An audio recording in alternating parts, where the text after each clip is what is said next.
भुवनेश्वर रवींद्र मंडप ठारे अनुष्ठित हो पूर्वतन प्रधानमंत्री तथा प्रवाद पुरुष अटल बिहारी वाजपेयी 100तम जन्मदिवस। यह अवसर में अग्रणी सामाजिक और सांस्कृतिक अनुष्ठान पक्षर विभिन्न कार्यक्रम आयोजन कर खाद्य जोगाण मंत्री कृष्णचंद्र पात्र जोग देइथिले।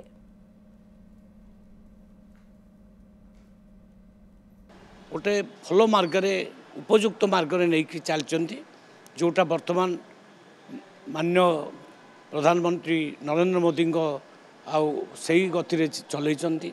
आज अंत्योदय अन्न योजना जो चलती योजना एसएचजी ग्रुप महिला मानकर उत्थान पाई से ही कर तेणु अनेक योजना से करी गोटे भल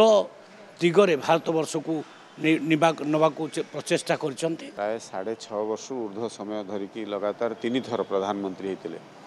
से समय काल भारत वर्ष को एक शक्तिशाली राष्ट्र भाव में गठन करने कि पूरापूरी भाव में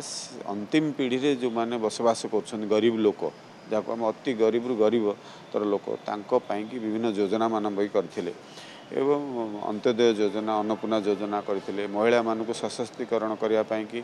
स्वयं सहायक गोष्ठी समय करथिले एवं से समय वर्तमान सरकार जो आगू बढ़ुछन आ द्वारा भारत वर्ष आज विश्व स्तर में कोभली भाव में तार नेतृत्व नौची आपण माने इथुरु अनुमय करथबे।